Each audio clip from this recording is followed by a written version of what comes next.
I'm here with Hogne and David Pleasance. Hello guys from FriendUP, and it's been about a month since we last caught up, so I thought it might be quite nice to have a little check-in with you. Hi, how are you? Yeah, very good, thank you. So in the last couple of weeks you've actually launched then, Hogne? Yes, we did our first beta launch this 22nd of January. And we did it at iPark, the Norwegian tech center in Stavanger, where we reside. And it was a great success. All our investors were there.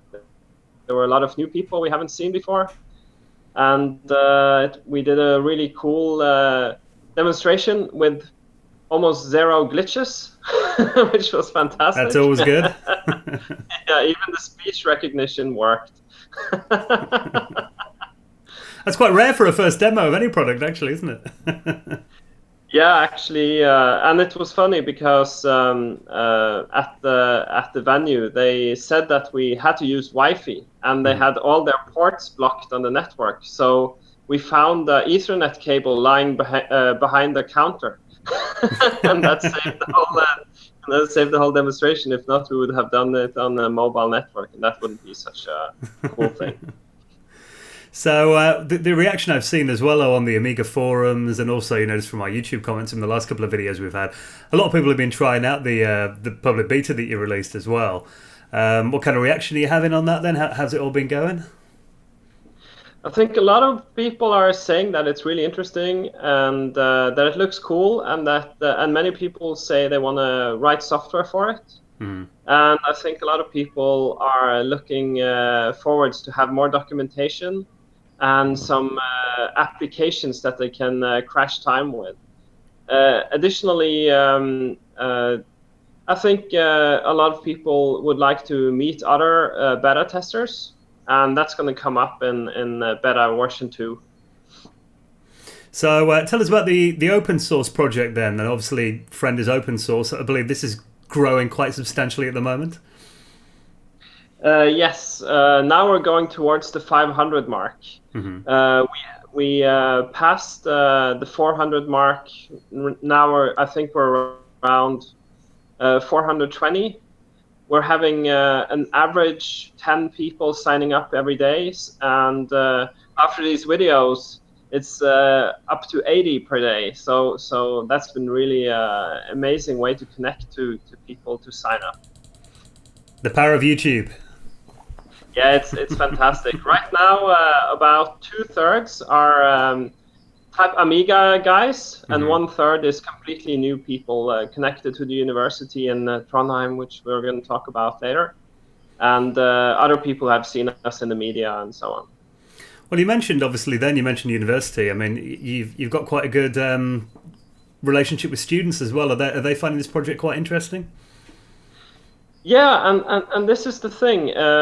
From the very beginning, we had some heated debates about the default look and feel of Friend, because obviously it has right now an Amiga style, and a lot of people were wary that this would turn Windows and Apple users off. Of course, this is from the perspective of our generation. When we got to the students, nobody said anything. They just started using it. Right. And that's because today there are so many diverse user interfaces out there that people don't look for a standard pattern anymore. They just know that that's the close button, or there is a close button up there. Oh, that's the one, and then they go with that.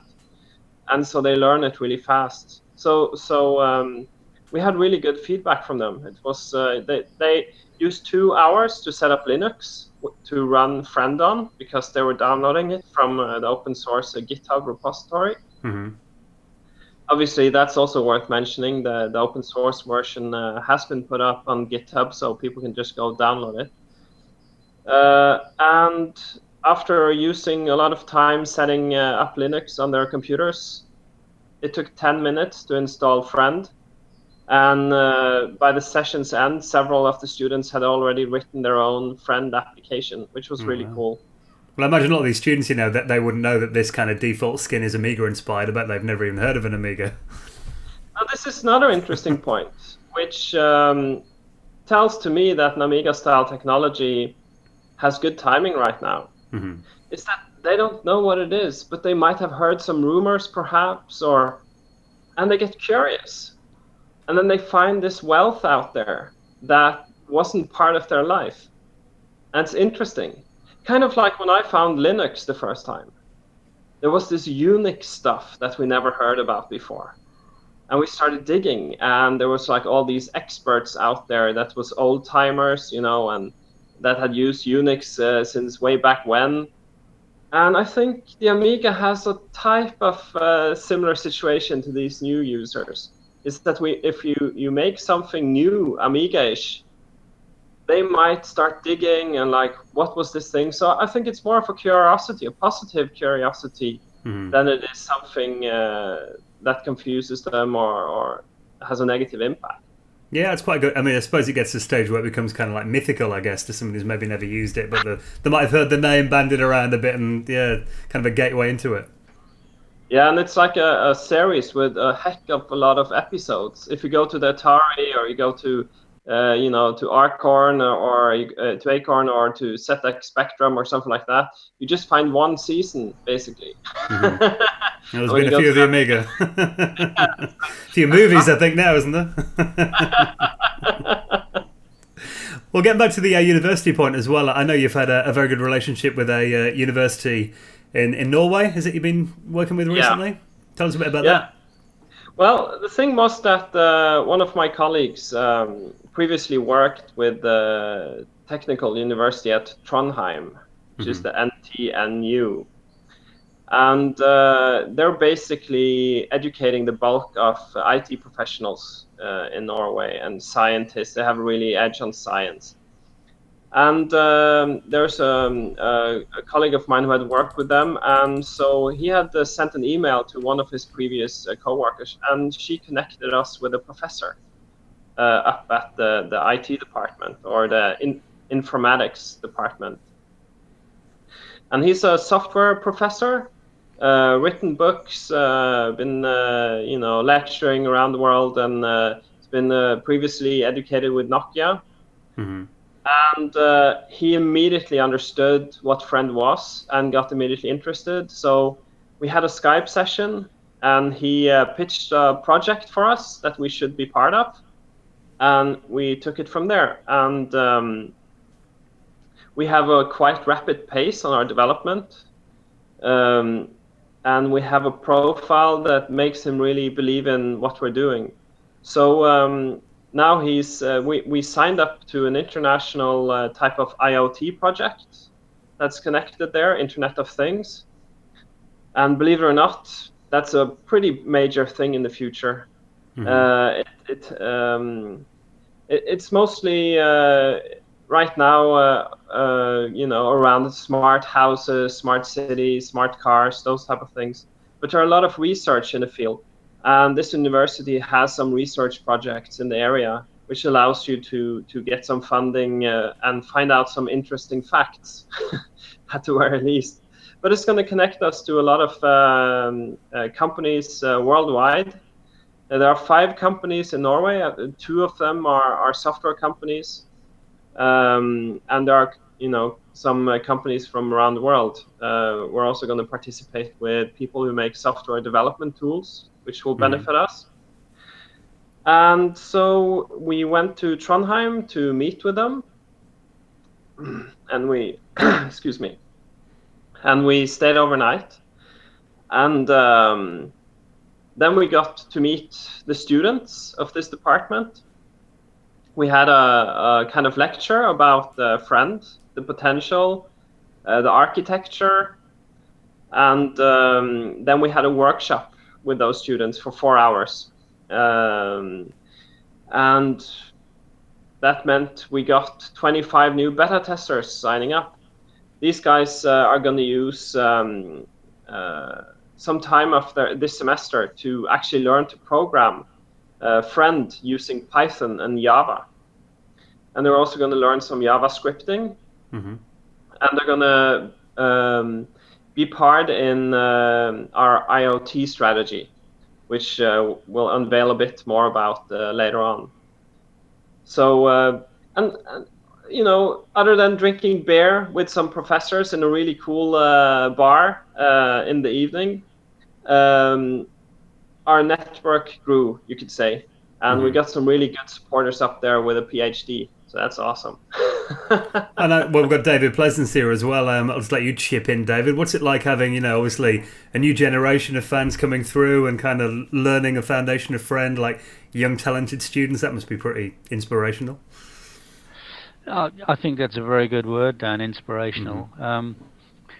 But I think even more than that, not only have we got a whole swathe of Amiga fans who have signed up as beta testers and are clearly showing interest, we've broadened those horizons, and we've got people who've never even used the Amiga before involved, and looking at what effectively is something that's risen from the ashes of the Amiga. It's certainly got the Amiga spirit, and they're getting it more or less straight away, and enjoying it. And I think for me, it's really kind of it's been a long time coming, but it's a nice feeling to think that that I was part of something that was so powerful in its day, that it spawned so many incredible people in incredible positions all around the world in IT who basically were founded on what Amiga had to offer in its day, and also to those people much more recent than that who didn't even know what an Amiga was. Yeah, it's an amazing feeling, and I'm very proud to be part of this whole Friend experience, because the people that I'm working with and everybody that's involved, they are the epitome of what I think the Amiga spirit was, and what this will be. It's really quite incredible. Well, now Beta 2 is getting ready to launch very soon as well. That's got to be a big milestone then. I can tell a bit about what's new in Beta 2. We're aiming to launch this next Monday, and it's going to be kind of a boost to form the community around Friend. So we're going to talk a little bit about this later, but basically this version will have a much more easy to approach version of Hello, which is our chat client. It's what we're using right now? Yes, the one we're using right now, and it's going to have a name, which you will see on Monday. It won't be called Hello anymore, because there are actually 3 chat applications out there that's called Hello, incidentally. And quite an obvious name, possibly. So basically, it's going to have a robust version of the video chat, which does frame skipping, and it tunes basically to the connection quality. So we worked a bit on that. Also, you can move around the different video frames so that you can restack them and put them in the right order. It was a feature you requested. Yeah. So we're listening to our users. And it's going to have a game called Astray, which is a full screen OpenGL or WebGL game that is integrated into Friend. It's going to have an SVG editor that you can actually use for some work. And it's going to have a host of other improvements, including an Apple-style menu, global menu as default. Of course, you can go to the look and feel settings application and change back to Amiga style if you want to, and then you have you have it like how it is now. To keep us old guys happy. Yeah, keep me happy. Did the new menu come out of the university meetings then, did it? The Apple style menu? Yeah, because none of the students had mice, so they were using their track pads. And which was all right, because they're quite proficient in the trackpad usage. But they had to do combinations, and if you use it on an iPad or an Apple computer, you have to put down 3 fingers at the same time or something like that to get it up. And So basically, we put in an Apple-style menu, and it's going to be much easier for people to use that. And also, we've tuned other aspects, so there's a lot of touch improvements and basically improvements across the board. We're also having some new developments which will please people, which is, for example, we're working on integrating a Python interpreter inside of Friend. That will be then an addition to our DOS scripting language, which is forming slowly but surely. There is a Python MIT implementation in JavaScript, which will make Python developers able to develop software in Python inside the Friend desktop environment, which will be awesome for a lot of people. So, but the biggest thing with the beta is that you'll be able to quickly get into our IRC channel, add other beta testers to your contact list, and start audio, video, and instant messaging chat sessions with all of them. So I think that's going to be great for everybody. They're going to finally be able to do some interesting and entertaining things together in the beta environment. Now, this is open for everyone. It's completely free, as always. Oh, it's completely open to everybody who signs up to the beta. Now, I will say this. I mean, even maybe someone who's not even into development, just I think having this chat client is an amazing use of this software alone. Anyway, it's on Skype you can have like one person, but is there a limit on how many you can have on this so far? No, we tested it on 10 or so. And you could probably have more. And actually, with the improvements in the beta 2, we should be able to have even more, because you're going to be able to downsize the video quality of the participants in the chat, so that way you don't use so much bandwidth. There are also some other improvements to how you initialize the chat sessions and so on. And we're doing we're planning things like video blogging using Hello, so that you can actually record everything inside Hello and put on a logo and store it. So there are a lot of things that Hello is much more than just a chat application. It's actually the heart of our social networking strategy inside of Hello, because you're going to be able to connect across several chat servers and share contacts. So this is connected to the Treeroot project, which we haven't gone too much into up till now, which we're going to get back to. But that's we have a whole social networking strategy that will be part of the beta program.